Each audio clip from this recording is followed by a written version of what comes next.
Hola, hola, gente linda, buenos días. Y continuamos con el estudio de la carta del apóstol San Pablo a los Corintios. Así que vamos a rogar a nuestro Dios que nos esté acompañando para poder ser realmente bendecidos y edificados con su palabra y con su espíritu. Amoroso Padre, nuestro Dios, nuestro Rey, nuestro Salvador, en el nombre precioso de Jesús, nos acercamos a ti para agradecerte, para alabarte, para bendecir tu nombre santo y para clamar por tu gracia, por tu misericordia, para que en el programa de hoy de Impacto Jesús, aquí en la radio Nuevo Tiempo, podamos, Señor, disfrutar de tu espíritu, de tu palabra, de tu enseñanza. Acompaña cada familia, cada hogar, cada niño, cada adolescente, cada joven, cada adulto, cada anciano, para que ellos en sus diferentes etapas sientan que tú puedes suplir sus necesidades. En el nombre de Jesús. Amén. Muy bien, mis amados, vamos a continuar disfrutando de este mensaje espectacular que tenemos aquí en la palabra de Dios. Y vamos acercándonos al final del capítulo 1. Nos vamos acercando y vamos disfrutando de toda esta enseñanza, estas declaraciones tremendas que hace el apóstol Pablo, el pastor Pablo, como lo estamos presentando, en el cuidado que tiene sobre su amada iglesia. Estuvimos hablando hasta el versículo 17 y habíamos estado comentando esta declaración de Pablo, que él no había sido enviado para bautizar, sino para predicar. ¿Se acuerdan? Y no era que Pablo subestimara el bautismo, ya lo explicamos, sino que muy por el contrario, Pablo lo tenía en tan alta estima que no quería que algunos dijeran, no, yo fui bautizado por San Pablo, como que era algo más que aquel que había sido bautizado por Timoteo, por ejemplo, ¿no? Entonces, ahora entramos a comprender en este versículo la trascendencia que tenía la predicación del Evangelio en la vida de Pablo. No he sido enviado a bautizar, sino a predicar.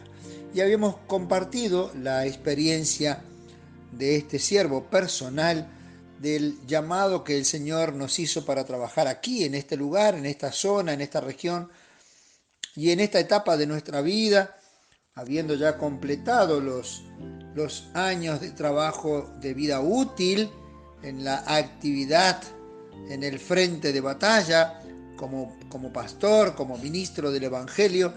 En esta nueva etapa podemos decir con toda claridad que se cumple en nosotros también esta declaración del apóstol.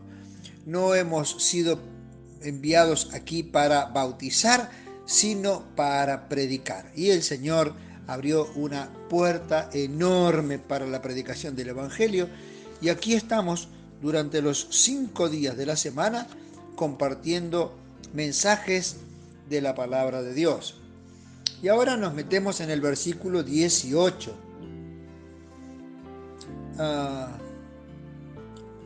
Este versículo es muy interesante, hablando de esta locura del Evangelio, ¿no? Yo quiero detenerme un poquito con ustedes para poder entender algunos aspectos que son importantes, que son trascendentes, que no figuran, a menos que hagamos un estudio ampliado como lo vamos a compartir ahora.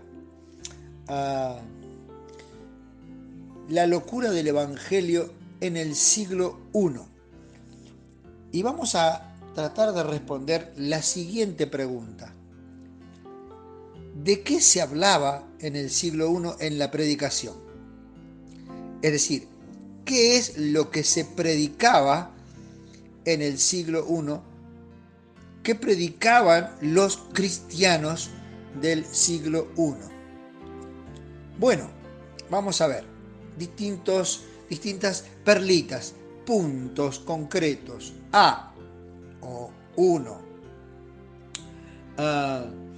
Si nosotros nos centramos en las palabras de Jesús, de acuerdo a Marcos capítulo 1, versículos 14 y 15, Jesús comenzó el ministerio diciendo: el tiempo se ha cumplido. El valor profético, el valor de la profecía bíblica y la predicación estaba basada en la palabra de Dios y en la profecía bíblica. Jesús comenzó su ministerio diciendo: el tiempo se ha cumplido. 2. O B. Cristo era el centro de la predicación del siglo I. La narración del nacimiento, de la vida de Jesús, de la muerte de Jesús y de la resurrección de Jesús eran los temas centrales de la predicación de aquel tiempo. 3. Todo ha sido el cumplimiento profético. Todo ha sido el cumplimiento profético. Otra vez citamos a Jesús en Marcos 1, 14 y 15. El tiempo se ha cumplido, la palabra profética se ha cumplido. 4. Punto número 4. La proclama de los cristianos es: Jesús, el Mesías, volverá. No solo se centraba en el pasado, miraban para atrás el nacimiento de Jesús, la vida de Jesús, el ministerio de Jesús, la muerte de Jesús, la resurrección de Jesús, sino que ahora también se proyectaban hacia el futuro, hacia adelante, a lo que vendría, y esperaban y compartían y predicaban, enseñaban con entusiasmo el retorno de Jesús, que Jesús volverá. 5. La invitación de la predicación evangélica del siglo I, y otra vez vamos a Jesús, Marcos 1, 14 y 15, era: arrepentíos y creed en el Evangelio. La predicación tenía que ver con hacerle notar a la gente que estaban yendo por un camino equivocado y que Jesús, el Cristo, el Mesías, venía para indicar el camino a seguir, el camino correcto para poder tener salvación y vida eterna. Lo vemos aquí en las declaraciones de Jesús, cuando comienza: el tiempo se ha cumplido, arrepentíos y creed en el Evangelio. Pero también lo vimos cuando estábamos estudiando el libro de Hechos de los Apóstoles, capítulo 2, versículos 37 y 38. Es bueno que estés con tu Biblia cerca para recordar o para ir anotando estos textos. Recuérdate tu papel, tu lápiz. Recibiréis el don del Espíritu Santo. Allí en esos versículos, los oyentes de la primera predicación evangélica llena del Espíritu Santo, del Pentecostés, después de escuchar esa tremenda predicación de los apóstoles, preguntan: varones, hermanos, ¿qué haremos? Y Pedro les dice: bueno, deben arrepentirse, debe haber una confesión de pecados, deben bautizarse para recibir el Espíritu Santo y el perdón de los pecados. Hechos 2, 37 y 38. ¿Cómo impactaba esto en el mundo judío? Bueno, en el mundo judío, por eso ellos encontraron y siguen encontrando 2000 años después esta tremenda traba con la declaración en el libro de Deuteronomio, capítulo 21, versículo 23. Allí la palabra de Dios nos dice, Dios declara que todo aquel que muere colgado en un madero está maldito. Por lo tanto, para los judíos, basándose en esta declaración bíblica, era imposible para ellos aceptar que Jesús, que murió colgado en un madero como un maldito, como un ladrón, como un forajido, fuera el Mesías.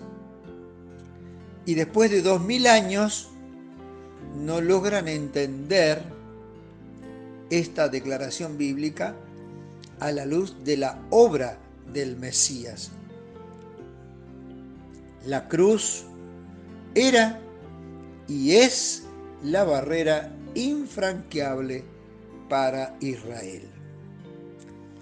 Y otro aspecto que era difícil para los judíos era que ellos esperaban un Mesías diferente. Israel había estado mirando las profecías que mostraban la gloria del Mesías que vendría, las victorias, la nación de Israel como poderosa líder mundial. Y entonces este Mesías que se presentó como tal, pobre, de una zona que no daba mucho para bien, daba mucho para hablar mal, de Nazaret puede salir algo bueno.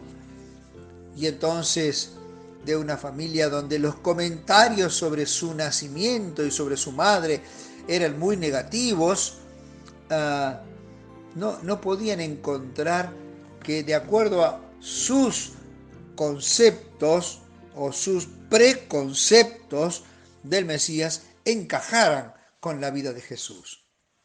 Vamos a hacer la primera pausa. ¿Cómo vemos ahora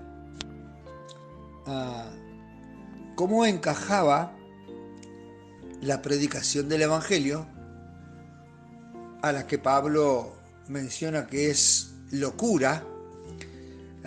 ¿Cómo encajaba esto para los griegos? Hablamos bastante en la introducción y tenemos que hacer un repaso para ver por qué chocaba tanto el Evangelio en su contexto tanto judío como gentil o griego. Y entonces vamos a ver el primer aspecto con los griegos, por qué sonaba disparatado, locura sin sentido. Primero, para los griegos, la cualidad por excelencia de los dioses era su apatía, una incapacidad para sentir alegría o tristeza, para empatizar lo que los pobres mortales vivían, sentían, sufrían, padecían. Eso, llegar a sentir algo así, rebajaba las cualidades de Dios al nivel humano. Y esto era impensable, insostenible. Que los dioses tuvieran sentimientos como los hombres, bueno, dejarían de ser dioses. Y que los dioses se hicieran hombres, bueno, impensable. Plutarco enseñó que, comillas, y dice así Plutarco, era insultar a Dios, implicarlo en asuntos humanos. Implicar a la deidad en asuntos humanos, dice Plutarco, era insultar a Dios. Celso, otro de los filósofos, quien atacó vigorosamente el cristianismo, dijo lo siguiente: Dios es bueno, hermoso y feliz. Si descendiera entre los hombres, todas estas cualidades se perderían. Entonces, el griego no podía aceptar, era locura, era una incoherencia total, oír de la fe cristiana que Dios se hizo hombre para vivir entre los hombres. Era algo que no lo podían entender, no lo podían aceptar, era imposible que entrara en su mente. Pablo cita a Isaías, que aparece esta cita en la palabra de Dios, 29:14, Isaías 29:14, donde se presenta esta contrariedad. Dios debía destruir la sabiduría humana. Dice Pablo, citando a Isaías, destruiré la sabiduría de los sabios y desecharé el entendimiento de los entendidos. ¿Por qué razón? ¿Estaba Dios en contra de la sabiduría? No. ¿Estaba Dios en contra de los entendidos y de los sabios? No. Pero Dios tiene que desechar la sabiduría humana que va contra Dios y el entendimiento de los que dicen ser entendidos, pero que no han entendido a Dios y que tampoco le respetan, le aceptan, le reconocen, y entonces Dios destruirá, dice el profeta Isaías, que cita el pastor Pablo, la sabiduría de los sabios y desechará el entendimiento de los entendidos. Para un griego, la encarnación era inconcebible. No podía. Por eso, cuando recordamos, cuando estudiamos nosotros la predicación de Pablo en Atenas, querían saber, la curiosidad, de qué habla parece que es un nuevo agorero, nuevos dioses, y querían saber de qué se trataba. Cuando Pablo les presenta que al Dios no conocido, que ellos reverenciaban, adoraban, Pablo les dice, de ese Dios que ustedes no conocen, yo les voy a hablar. Y ese Dios, y comienza Pablo su discurso. Y cuando Pablo expresa en su discurso, en esta predicación en Atenas, que Jesús es Dios y que se hizo hombre, que se encarnó, que tomó forma humana y que murió y que resucitó, se alejaron como corridos por fuego. ¿Qué locura es esta? Allá en algún otro momento te vamos a escuchar. No podían seguir escuchando esto porque no entraba en su cabeza, en su mente, esta opción de que el Dios eterno, el Dios verdadero, el motor de la creación, el Dios de dioses, se compadeciera de tal manera de la raza humana que decidiera hacerse humano y vivir entre los humanos para mostrarle a los humanos cómo es Dios. Segundo aspecto de cómo encajar esta idea entre los griegos. Pablo decía, los griegos buscan sabiduría y los judíos buscaban pruebas. Los sofistas, que eran los sabios, los que estudiaban, los que se preparaban, en sus comienzos eran sabios en el buen sentido de la palabra.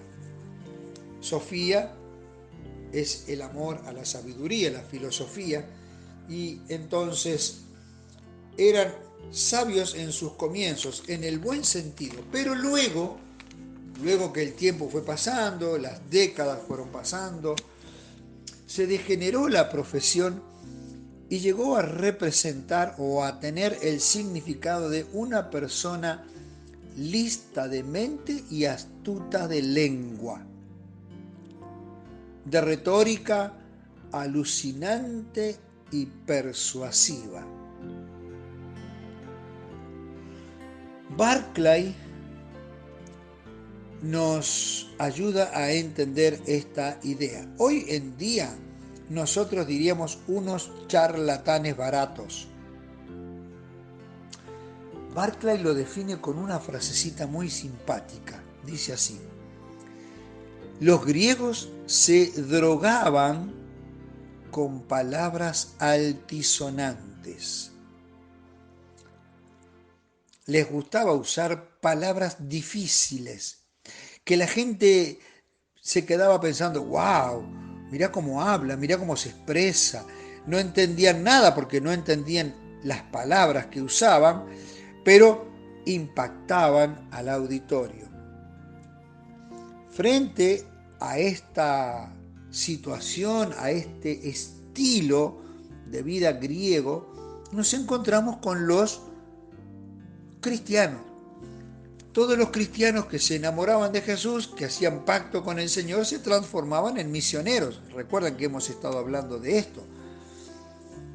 No tenían que pedirle permiso a nadie para salir a evangelizar. Hoy en día, en algunos lugares, los miembros de la iglesia le tienen que pedir permiso al pastor si los deja ir a tal reunión o a tal lugar o para hacer tal cosa o tal otra. Eso no existe. Y entonces dice, frente a esto, el predicador cristiano con su mensaje concreto y loco, entre comillas, un mensaje que es locura, el evangelio era locura, porque hablaban de ese Dios que se hizo carne y que vivió y que murió y que resucitó. En la sencillez del mensaje de un Dios hecho carne, muerto y resucitado, les parecía a los griegos una figura tosca, inculta y ridícula. Hacemos una pausa y continuamos en nuestra última exposición.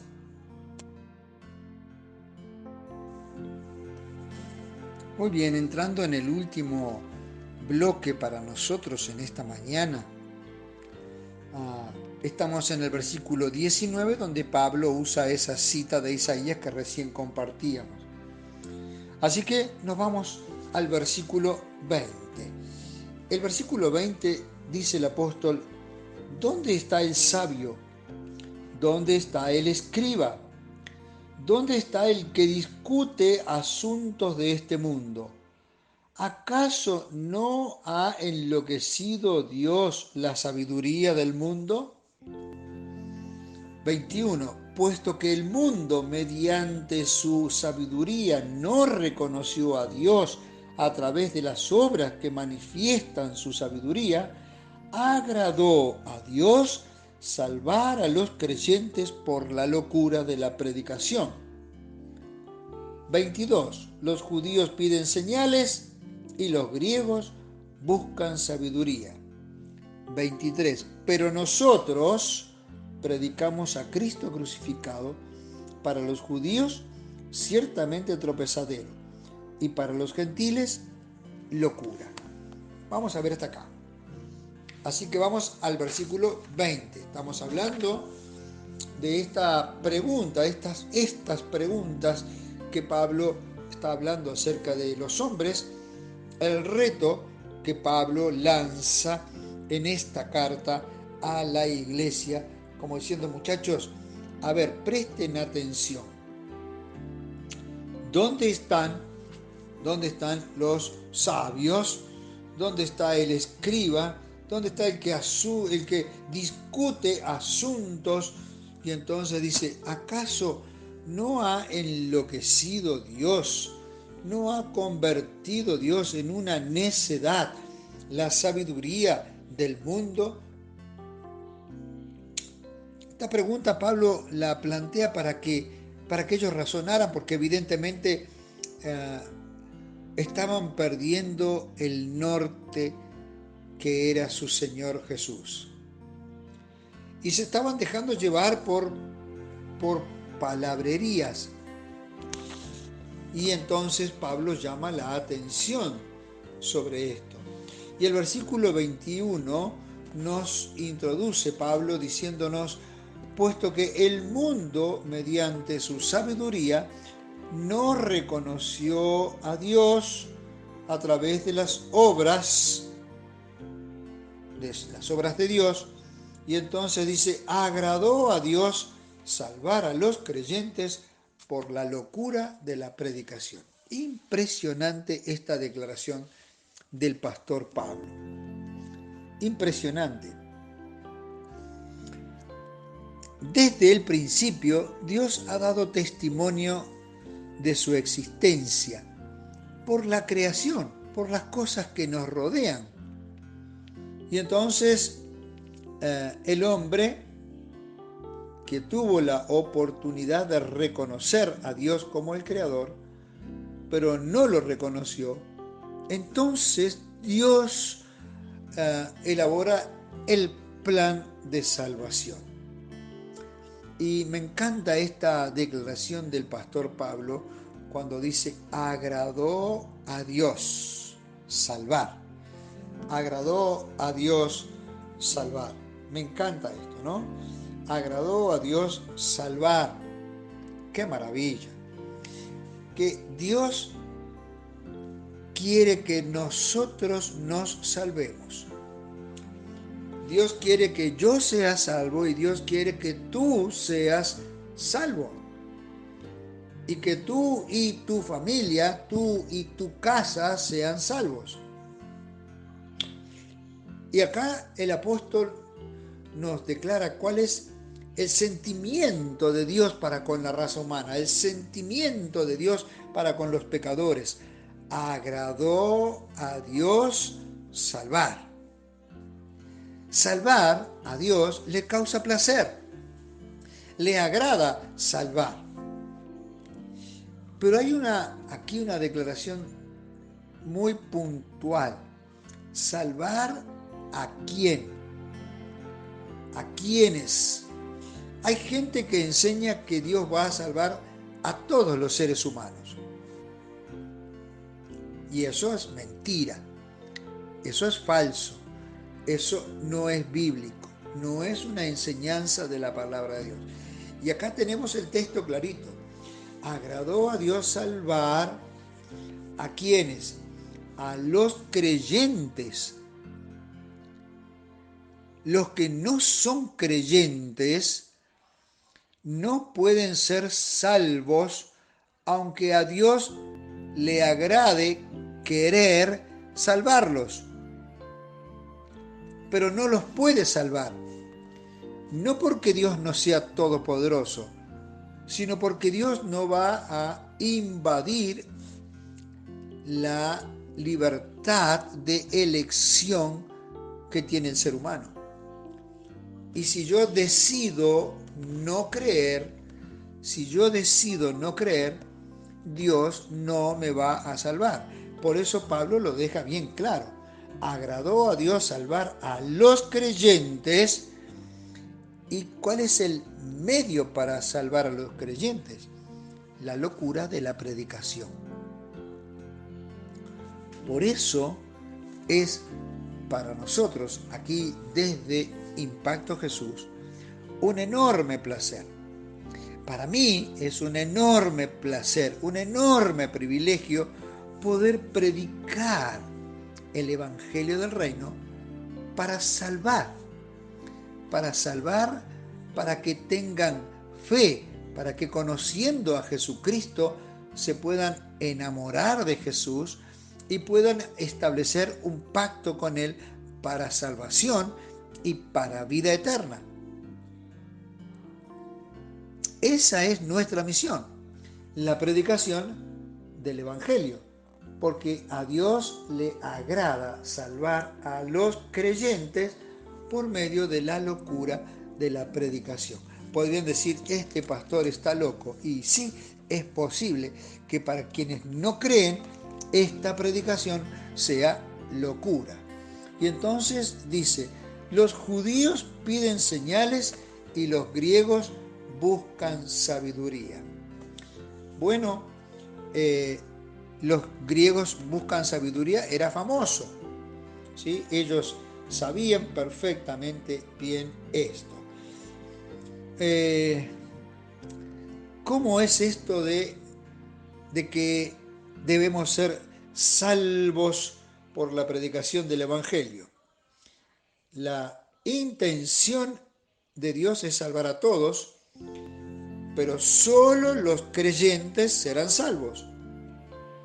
Y entonces podemos preguntarnos, ¿qué es ser un creyente? ¿Qué es ser un creyente? ¿Es solo confesar y decir yo creo en Jesús como mi Señor y mi Salvador y seguir viviendo mi vida como a mí me place? No, esa confesión de fe es válida, es correcta, es verdad, ¿sí?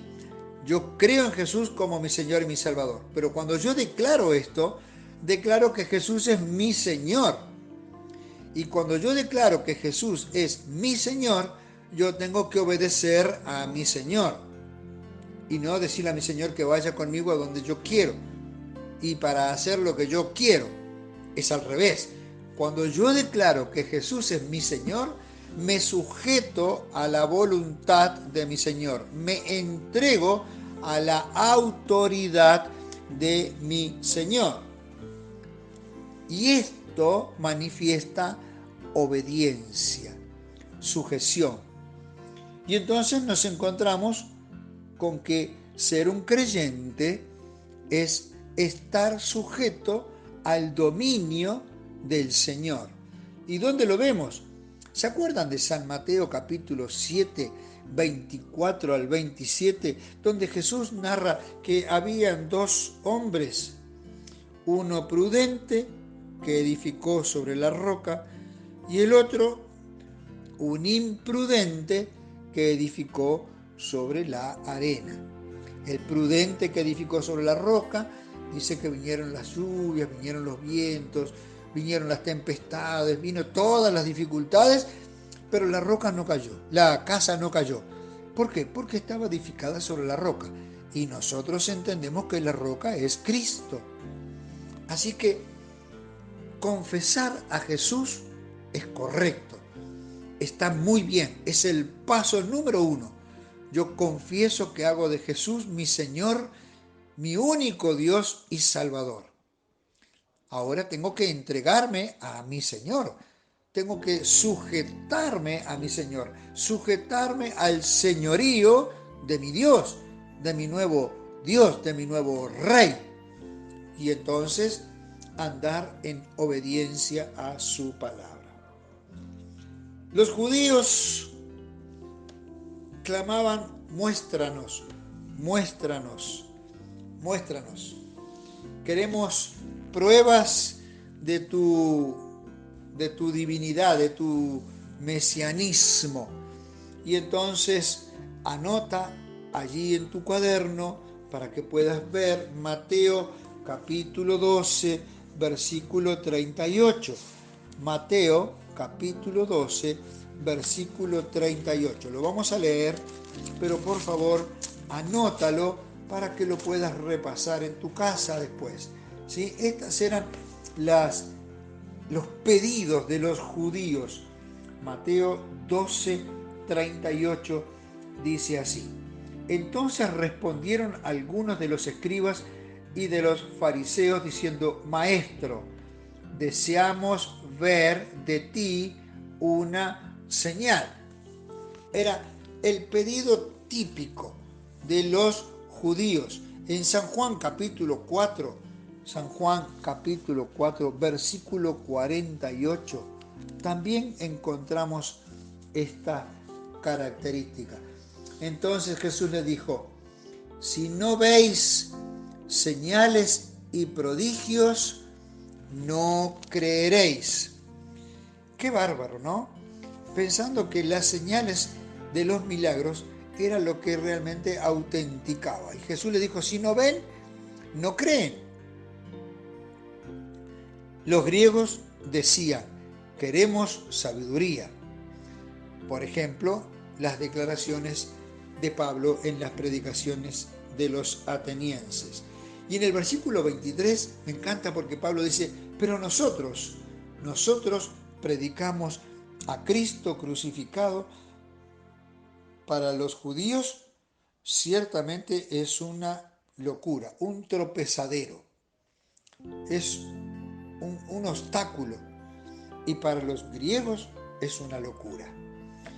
Mis amados, tenemos que cerrar acá, pero cerramos con estos pensamientos, esta declaración de Pablo que nos compete a todos nosotros.